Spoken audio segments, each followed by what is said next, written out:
Assalamualaikum warahmatullahi wabarakatuh. Perkenalkan, nama saya Sri Surya Bintari, NPM 211434063, kelas 1V, Prodi PGSD.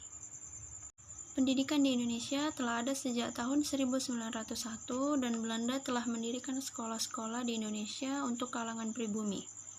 Sifat ilmu pendidikan di Indonesia adalah praktis, teoris, dan normatif. Nah, untuk landasan historis sendiri ialah fakta-fakta sejarah yang dijadikan dasar bagi pengembangan pendidikan Pancasila. Landasan sejarah atau landasan historis ini yaitu pendidikan tentang bagaimana perkembangan dan proses berjalannya pendidikan Indonesia nasional yang berada pada masa-masa tertentu. Assalamualaikum warahmatullahi wabarakatuh. Perkenalkan, nama saya Tiara Adinda, NPM 214434178. Di sini saya akan menjelaskan pendidikan di zaman purba hingga di zaman pemerintah kolonial Belanda. Pendidikan berperan penting terhadap kebudayaan Indonesia, mulai zaman purba atau pendidikan secara tidak langsung, hingga akhirnya masa Hindu dan Buddha masuk ke Indonesia. Pendidikan di Indonesia menjadi terstruktur. Setiap masa atau periode memiliki karakteristik atau pendidikan yang berbeda-beda, baik dari segi pengajarannya, objek yang dipelajarinya, pola belajarnya, bahkan tujuan pendidikan juga tidak sama. Pendidikan zaman para Hindu masih mengandalkan kepercayaan animisme dan dinamisme sebagai ciri khasnya. Zaman Hindu dan Buddha mulai dikenal adanya kasta yang menandakan status sosial dalam masyarakat. Persamaan hak di hadapan Tuhan mulai dikembangkan pada masa Islam masuk ke Indonesia. Pesantren menjadi tempat masyarakat untuk menuntut ilmu pada zaman tersebut. Paham Eropa mulai merasuk ke Indonesia seiring kolonial Belanda hadir di negeri ini. Paham Kristiani mulai diajarkan kebudayaan sistem pendidikannya. Terima kasih, itu penjelasan saya tentang pendidikan pada zaman purba hingga zaman kolonial Belanda. Perkenalkan, nama saya Dipa Priska dengan NPM 211434080. Di sini saya akan membahas tentang pendidikan yang diselenggarakan kaum pergerakan kebangsaan atau pergerakan nasional dan pendidikan zaman pendudukan militerisme Jepang. Yang pertama adalah pendidikan oleh kaum pergerakan kebangsaan atau pergerakan nasional sebagai sarana perjuangan kemerdekaan dan penyelenggaraan pendidikan nasional. Latar belakang sosial budaya timbulnya pergerakan nasional telah kita pelajari melalui kegiatan belajar 1 bahwa kebijakan pemerintah kolonial Belanda di bidang politik, ekonomi maupun pendidikan sangat merugikan bangsa Indonesia. Sejak kebangkitan nasional tahun 1908, sifat perjuangan rakyat Indonesia dilakukan melalui berbagai partai atau organisasi, baik dalam jalur politik praktis, jalur ekonomi, jalur sosial budaya, dan terkhususnya jalur pendidikan. Untuk mengubah keadaan akibat penjajahan, kaum pergerakan memasukkan pendidikan di dalam perjuangannya. Dan lahirlah sekolah partikuler atau perguruan nasional yang diselenggarakan para perintis kemerdekaan. Sekolah-sekolah itu mula-mula bercorak 2. Yang pertama ada sekolah-sekolah yang sesuai dengan haluan politik seperti yang diselenggarakan oleh Ki Hajar Dewantara, yaitu Taman Siswa, Dr. Does Dekker atau Dr. Setiabudi, yaitu Kesatria Institut. Yang kedua ada sekolah-sekolah sesuai dengan tuntunan agama Islam, seperti yang diselenggarakan oleh Muhammadiyah, Nahdlatul Ulama, Sumatera Tawalid di Padang Panjang, dan yang lainnya. Selain itu, sebelumnya juga sudah diselenggarakan pendidikan oleh tokoh-tokoh wanita seperti Raden Ajeng Kartini di Jepara, Raden Dewi Sartika di Bandung, dan Rohana Kudus di Sumatera. Kebijakan dan praktek pendidikan yang diselenggarakan rakyat dan kaum pergerakan antara lain sebagai berikut. Yang pertama ada Raden Ajeng Kartini, Raden Dewi Sartika, dan Rohana Kudus. Mereka memiliki cita-cita yang relatif sama. Mereka masing-masing memperjuangkan emansipasi kaum wanita demi perbaikan kedudukan derajat kaum wanita untuk mengejar kemajuan melalui upaya pendidikan. Upaya-upaya pendidikan yang mereka lakukan adalah Raden Ajeng Kartini. Pada tahun 1903, ia membuka sekolah gadis di Jepara, dan setelah menikah, ia membukanya lagi di Rembang. Raden Dewi Sartika. Pada tahun 1904, ia mendirikan sekolah istri. Pada saat itu, muridnya hanya berjumlah 20 orang, dan makin lama makin bertambah banyak. Rohana Kudus. Rohana Kudus dikenal sebagai wanita Islam yang taat pada agamanya. Dan sebagai kedua tokoh di atas, ia juga giat dalam mempelopori emansipasi wanita. Selain pendidik, ia pun adalah wartawan wanita pertama di Indonesia. Ia memimpin perkumpulan wanita Minangkabau yang diberi nama Kerajinan Amai Setia dan kemudian dijadikan nama sekolahnya. Tokoh yang kedua ada Budi Utomo. Budi Utomo pada tahun 1913 mendirikan Dharma Woro Studi Fonds dan mendirikan 3 sekolah di Solo dan 2 di Jogja, 6 sekolah normal, dan 10 sekolah kursus guru desa. Pada tahun itu, sekolah-sekolah Budi Utomo berkembang hingga jumlahnya kurang lebih dari 480.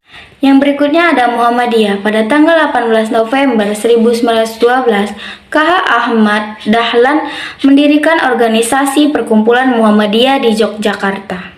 Muhammadiyah dan berbagai sekolahnya didirikan dalam rangka memberikan pendidikan bagi bangsa Indonesia sesuai dengan kebutuhan bangsa Indonesia itu sendiri, untuk mengatasi kristensi dan untuk mewujudkan masyarakat Islam yang melaksanakan ajaran Al-Quran dan hadis sesuai dengan diajarkan Rasulullah dan Nabi Muhammad SAW. Berikutnya ada Perkumpulan Putri Mardika. Perkumpulan Putri Mardika didirikan pada tahun 1912, bertujuan untuk mengajar anak-anak perempuan. Selanjutnya ada Tri Koro Darmo. Pada tahun 1915 didirikan Tri Koro Darmo, dan selanjutnya berdiri berbagai perkumpulan pemuda dan pelajar di berbagai tempat di tanah air hingga terwujudnya Sumpah Pemuda pada tahun 1928. Yang berikutnya ada Perguruan Taman Siswa. Pada mulanya, Ki Hajar Dewantara beserta rekan-rekannya berjuang di jalur politik praktis. Mulai tahun 1921, perjuangannya difokuskan di jalur pendidikan. Hal ini beliau lakukan mengingat Departemen Pengajaran Pemerintahan Belanda bersifat diskriminatif mengenai hak dan penyelenggaraan pendidikan bagi bangsa kita. Sehubungan dengan hal di atas, pada tanggal 3 Juli 1922 di Yogyakarta, Ki Hajar Dewantara mendirikan National Underwich Institute Taman Siswa yang kemudian menjadi Perguruan Nasional Taman Siswa. Sesudah proklamasi kemerdekaan Indonesia, asas Taman Siswa 1922 pada tahun 1947 diubah menjadi Pancadharma Taman Siswa, yaitu yang pertama, kebebasan atau kemerdekaan, yang kedua, kebudayaan, yang ketiga, kuadrat alam, yang keempat, kebangsaan, dan yang kelima, kemanusiaan. Pendidikan tersebut berpedoman pada semboyan. Adapun semboyan yang terkenal adalah Ing Ngarso Sung Tuludo, Ing Madya Mangun Karso, dan Tutwuri Handayani. Berikutnya ada Ksatria Institute. Ksatria Institute didirikan di Bandung oleh Ernest Francois Eugenie Dawes Dekker atau Multatuli atau Setiabudi. Ia memimpin lembaga ini sejak tahun 1922 sampai 1940. Pendidikannya adalah kebangsaan Indonesia, terutama melalui sejarah kebangsaan Indonesia. Tujuan pendidikannya yakni menghasilkan kesatriaan atau leadership bagi Indonesia merdeka di masa yang akan datang. Sekolah Kejuruan merupakan organisasi sistem pendidikan kesatrian institut yang diharapkan agar lulusannya menjadi nasionalis yang berguna dan dapat berdiri sendiri dan mencari lapangan kerja yang praktis. Berikutnya ada Nahdlatul Ulama atau NU. Nahdlatul Ulama didirikan di Surabaya pada tanggal 31 Januari 1926. Salah satu ulama yang membangun perkumpulan NU adalah K. Hashim Asy'ari yang pernah menjadi Raisul Akbar perkumpulan ini. Sejak tahun 899, beliau telah membuka pesantren Tebu Ireng di Jombang. Pada tahun 1938, Komisi Perguruan NU telah menetapkan susunan madrasah-madrasahnya sebagai berikut. Yang pertama ada Madrasah Awaliyah, yang kedua ada Madrasah Ibtidaiyah, yang ketiga ada Madrasah Sanawiyah, yang keempat ada Madrasah Mu'allimin Wusta, dan Madrasah Mu'allimin Ulia. Yang terakhir ada INS Kayu Tanam. Indonesia's Netherlands School atau INS didirikan oleh Muhammad Javid pada tahun 1895 sampai 1969. Perjuangan INS juga diarahkan demi kemerdekaan melalui pendidikan, yang menekankan lulusannya agar dapat berdiri sendiri, tidak bergantung pada orang lain atau jabatan yang diberikan oleh kaum penjajah. Tujuan pendidikan INS Kayu Tanam seperti yang dikemukakan oleh Umar Tirta Harja dan Lasolo pada tahun 1995 sebagai berikut. Yang pertama ada mendidik rakyat ke arah kemerdekaan. Yang kedua, memberikan pendidikan yang sesuai kebutuhan masyarakat. Yang ketiga, mendidik para pemuda agar berguna untuk masyarakat. Yang keempat, menanamkan rasa percaya pada diri sendiri dan berani bertanggung jawab. Yang kelima, mengusahakan mandiri dalam pembiayaan. Yang kedua, kita masuk pada pendidikan zaman pendudukan militerisme Jepang. Sesuai kondisi politik pada saat ini, pendidikan yang diselenggarakan oleh pemerintahan Jepang diarahkan demi kepentingan memenangkan Perang Asia Timur Raya bagi Jepang. Karakteristik pendidikannya adalah: yang pertama ada hilangnya dualisme pendidikan, yang kedua ada kesempatan untuk terbuka bagi setiap lapisan masyarakat, yang ketiga ada susunan jenjang sekolah menjadi SR 6 tahun, SM 3 tahun, SMT 3 tahun, dan PT 4 tahun. Perkenalkan, nama saya Sabina Putri dari kelas 1P Prodi PGSD dengan NPM 211434105. Yang 3. Pendidikan Indonesia periode tahun 1945 sampai 1969 dan masa pembangunan jangka panjang atau PJP. Yang pertama, ini akan membahas mengenai sejarah pendidikan Indonesia dan masa PJP pertama. Pertama, pendidikan pada tahun 1945 sampai 1969.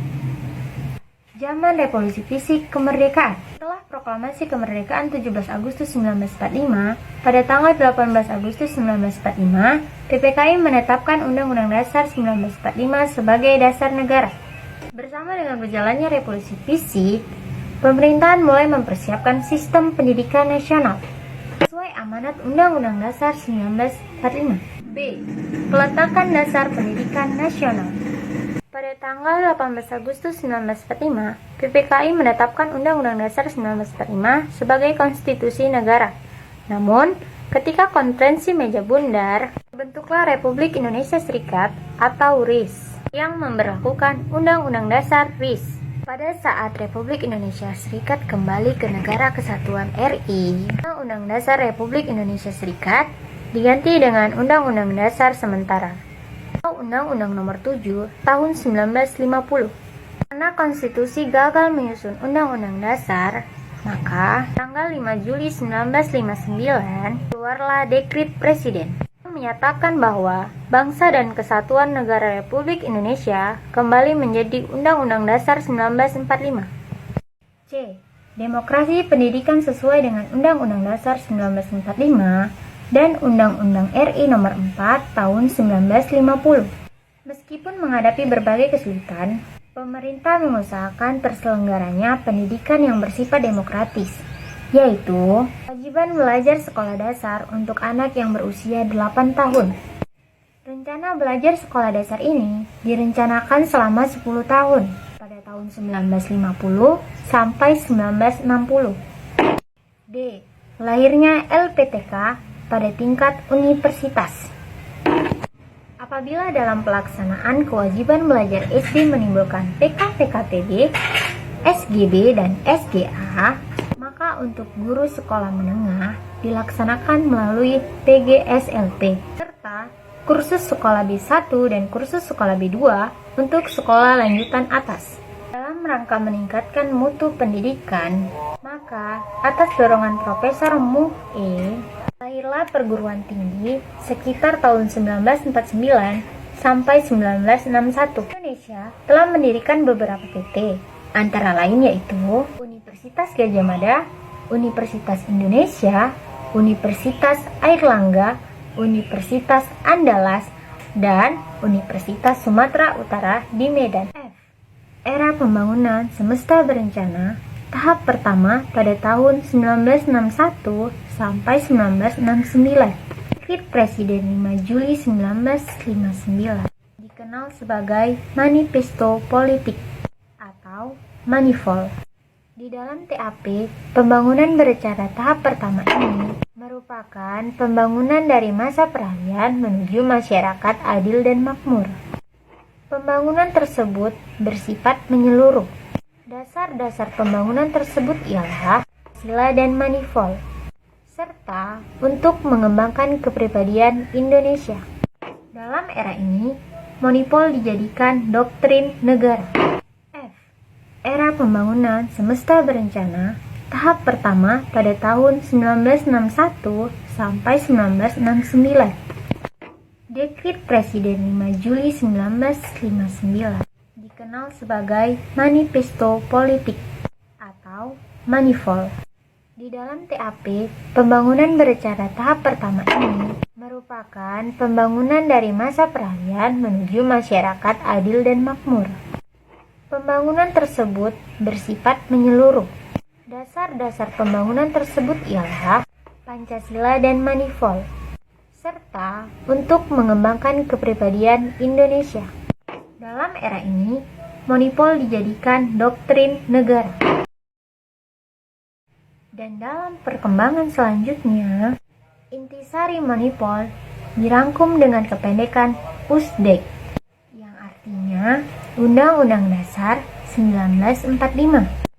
Dalam TAP MPRS ada beberapa hal yang menarik, antara lain yaitu yang pertama, mengembangkan kepribadian dan kebudayaan nasional Indonesia.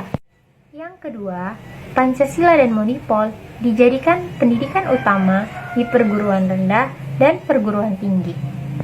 Yang ketiga, pendidikan agama dijadikan mata pelajaran di sekolah-sekolah, mulai dari sekolah rakyat sampai dengan universitas-universitas di negeri, dengan pengertian bahwa siswa atau mahasiswa berhak untuk tidak ikut serta apabila wali murid atau murid dewasa menyatakan keberatannya. Masalah peningkatan mutu kependidikan dan LPTK. Pada PBJ 1, kualitas masyarakat Indonesia memang meningkat. Pada PJP 1, telah ditetapkan keputusan untuk meningkatkan kualifikasi guru SD dengan diploma 1 dan 2, guru SMP dengan D3, dan untuk SMA semakin lama semakin dipegang oleh lulusan S1.